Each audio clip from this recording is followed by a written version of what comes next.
Selamat pagi, di sini saya akan mempresentasikan mata kuliah pengantar kewirausahaan pada LKM keempat, di mana perkenalkan nama saya Hairunisa, NIM 18130310313. Kita langsung saja pada soal yang pertama, di mana sebutkan cara untuk membangun usaha. Nah, di sini cara untuk membangun usaha itu yang pertama ada mental. Nah, mental pengusaha ini berbeda dengan seorang karyawan, di mana seorang pengusaha harus menginvestasikan sebagian penghasilannya untuk mendapatkan penghasilan yang lebih besar.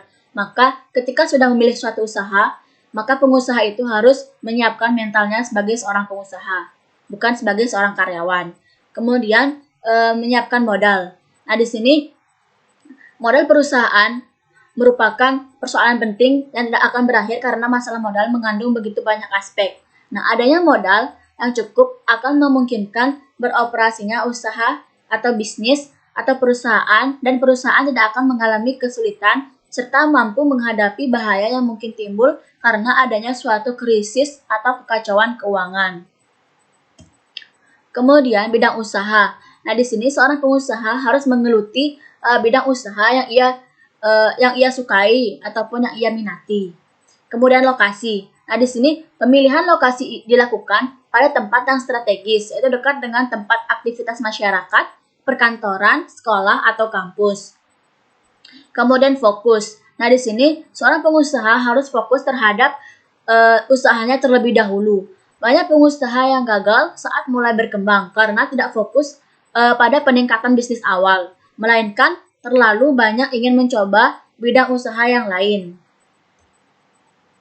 Kemudian mencari pelanggan. Nah, pencarian pelanggan ini dapat dilakukan dengan menyebarkan suatu informasi, barang dagangan atau usaha jasa ke semua orang agar bisa mendapatkan klien. Nah, cara yang bisa dilakukan dengan mempromosikan usaha di media sosial, baik itu melalui Instagram, WhatsApp, Facebook, dan majalah. Kemudian pegawai.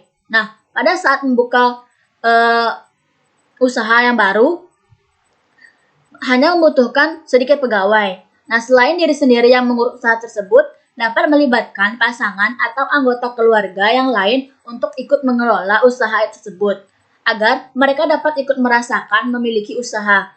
Dan setelah berkembang, maka perlu memperkerjakan pegawai tambahan. Kemudian perencanaan keuangan. Nah, keuangan untuk membuka bidang usaha tak hanya terpaku pada modal awal. Ketika usaha sudah berjalan, maka harus pandai mengatur alur keluar masuknya uang. Kemudian risiko. Nah, di sini ketika membangun suatu usaha, seorang pengusaha harus siap menghadapi risiko apapun itu, baik itu dari kerugian ataupun krisis-krisis lainnya. Namun ketika sudah menyadari risikonya, tidak ada yang perlu dikhawatirkan. Semakin maju usaha yang ditekuni, maka reputasi seseorang juga semakin dipertaruhkan. Kemudian antisipasi kegagalan. Nah, risiko kegagalan dalam berbisnis selalu ada. Karena itu, seorang pengusaha dituntut untuk bersikap tegas dan cepat bertindak, terutama bila melihat sesuatu yang tidak beres. Kemudian untuk soal yang kedua, dengan membaca link tersebut, jelaskan tips itu dengan usaha yang Anda ingin geluti. Nah, di sini yang pertama yaitu meyakinkan diri. Berdasarkan hal ini yang saya yakin bahwa saya yakin terhadap usaha yang saya akan bangun di bidang kuliner, yaitu lumpia pisang coklat dengan varian pisang yang berbeda-beda, sehingga nantinya pelanggan dapat membeli lumpia pisang coklat ini sesuai dengan apa yang diinginkannya. Kemudian mempersiapkan model bisnis yang akan dijalankan. Nah, di sini model bisnis yang akan saya jalankan pada masa pandemi ini, model usaha yang saya jalankan ini dengan cara e-commerce, yaitu di mana model usaha transaksi dilakukan secara penuh melalui daring atau online, yaitu dengan mengupload lumpia pisang coklat ini di media sosial seperti Instagram, WhatsApp, dan Facebook. Kemudian berpikir out of the box. Nah, di sini usaha lumpia saya ini yang saya geluti nantinya akan saya kembangkan dengan berbagai varian topping, tidak hanya coklat mulai dari vanilla, strawberry, keju, green tea, dan mocha. Tujuannya agar pembeli tidak merasa bosan dengan usaha jajanan ini. Kemudian visi dan misi dari usaha yang akan digeluti. Yang pertama, visinya lumpia pisang coklat dengan berbagai variasi pisang di Indonesia menjadi kue yang banyak diminati atau digemari oleh masyarakat. Dilihat dari bahannya yaitu pisang yang memiliki vitamin dan gizi untuk tubuh. Kemudian misinya yaitu yang pertama, memasarkan produk lumpia pisang coklat ke seluruh wilayah Indonesia. Kemudian yang kedua itu membuat pisang coklat dengan variasi pisang dengan ukuran yang berbeda-beda agar bisa dibeli dengan masyarakat sesuai dengan keinginannya. Untuk mengorganisir diri, di mana untuk mengorganisir suatu usaha terlebih dahulu hal yang terpenting untuk dilakukan mampu mengorganisir diri sendiri, dimulai dari sikap disiplin tepat terhadap waktu, sikap tanggung jawab, dan patuh terhadap aturan yang berlaku di masyarakat. Nah, kemudian rajin membuat catatan. Nah, di sini ketika usaha lumpia pisang coklat berjalan, maka saya akan membuat penulis terhadap beberapa orang konsumen yang saya pilih yang nantinya akan memberi beberapa masukan mulai dari rasa, tekstur, serta kebersihan dalam pengemasannya. Kemudian saya catat sebagai bahan evaluasi agar nantinya usaha yang saya akan geluti menjadi lebih baik. Kemudian fokus pada satu bisnis dulu. Nah, bisnis yang saya bangun yaitu lumpia pisang coklat terlebih dahulu. Apabila nantinya usaha di bidang kuliner ini berkembang pesat, maka saya akan melakukan pengembangan terhadap usaha di bidang kuliner ini. Kemudian siap menghadapi kemungkinan terburuk. Nah, dalam memulai usaha, pantang terberat yaitu siap dalam menghadapi kemungkinan rugi atau tidaknya suatu penjualan terhadap produk yang dipasarkan. Kemudian terbuka terhadap setiap evaluasi.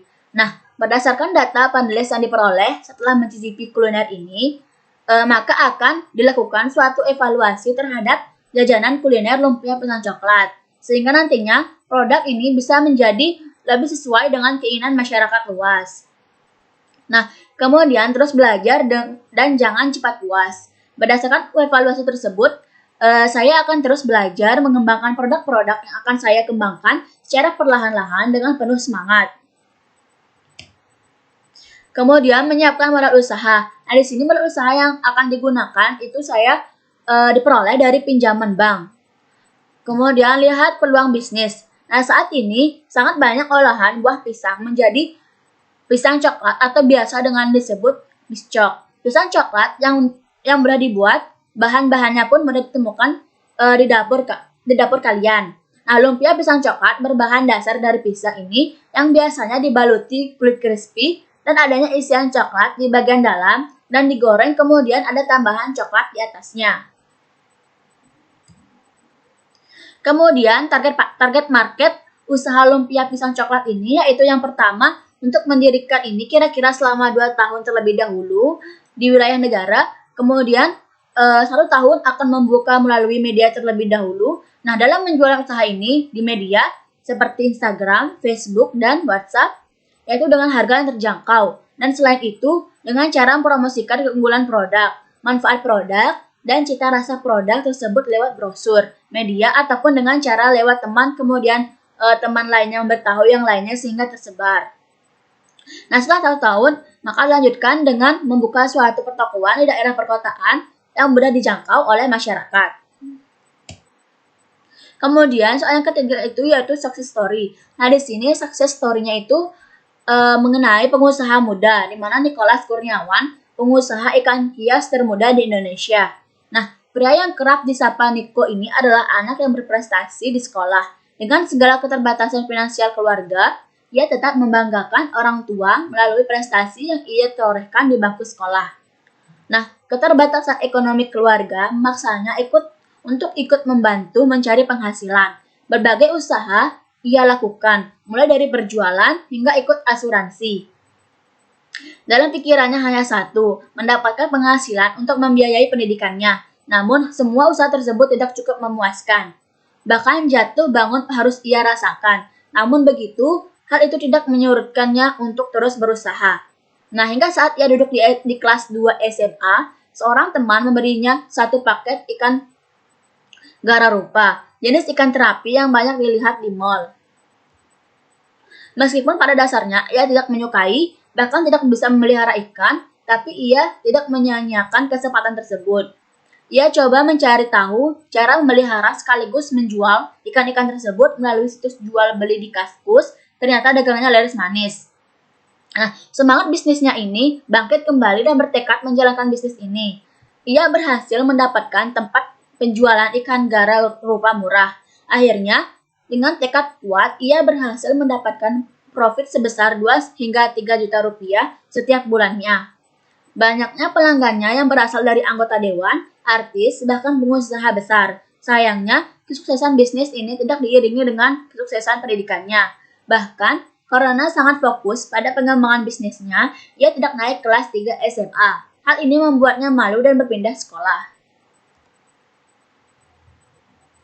Kegagalan pendidikan ini memacu untuk kembali fokus pada pendidikan. Ia ingin bersekolah di sebuah pendidikan yang cukup mahal. Ia bertekad membiayai sekolahnya sendiri melalui bisnisnya tersebut.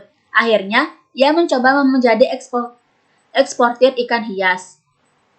Ia tetap berusaha untuk mencari berbagai informasi yang berkaitan dengan bisnis ekspor ikan hias ini, mulai dari bagaimana mempromosikan bisnis, tempat-tempat memasang iklan, mencari supplier yang baik, hingga informasi tentang shipment agent yang menolongnya untuk mengurus segala dokumen untuk keperluan ekspor.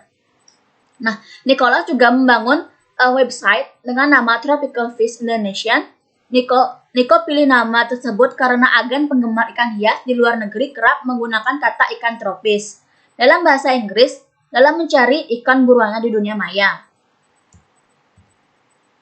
Nah, selain mengiklankan usahanya melalui dunia maya, Nicholas Kurniawan juga mendekati berbagai tokoh hias satu persatu dengan memberikan proposal bisnis. Dunia bisnis memang cukup sengit dan cenderung kejam. Nicholas sempat ditipu oleh rekan bisnisnya dan kehilangan 30 juta rupiah dalam waktu semalam. Ia hampir putus asa dan ingin berhenti kuliah. Namun, kerugian yang ia dapatkan memperoleh ganti rugi lebih dari yang ia bayangkan. Ia mendapatkan banyak orderan dari mantan konsumen, rekan bisnis yang menipu dirinya. Dalam waktu kurang dari 1,5 bulan, Nicholas mampu mengumpulkan uang sebesar 100 juta. Oleh karena itu, jerih lelah dan kerja kerasnya, Nicholas Kurniawan dinobatkan sebagai peraih juara 1 nasional Wirausaha Muda Mandiri 2013 dan dikenal sebagai eksportir ikan hias sukses termuda di Indonesia. Nah, ia berhasil memperoleh omset ratusan juta rupiah setiap bulannya dari bisnis ikan hias. Nicholas Kurniawan mengembangkan bisnisnya dan membangun sebuah brand dengan nama Venus Aquatics. Nah, melalui keberhasilannya itu, ia bersama dengan teman kampusnya ingin menularkan virus kesuksesannya dalam berbisnis dengan adik-adik SMA-nya melalui Synergy Entrepreneur Academy. Nah, Synergy Entrepreneur Academy ini adalah suatu konsep inisiasi untuk memberikan workshop bisnis startup bagi para siswa SMA. Nah, sekian presentasi dari saya. Apabila ada kesalahan kata, saya mohon maaf. Saya akhiri dengan kata terima kasih.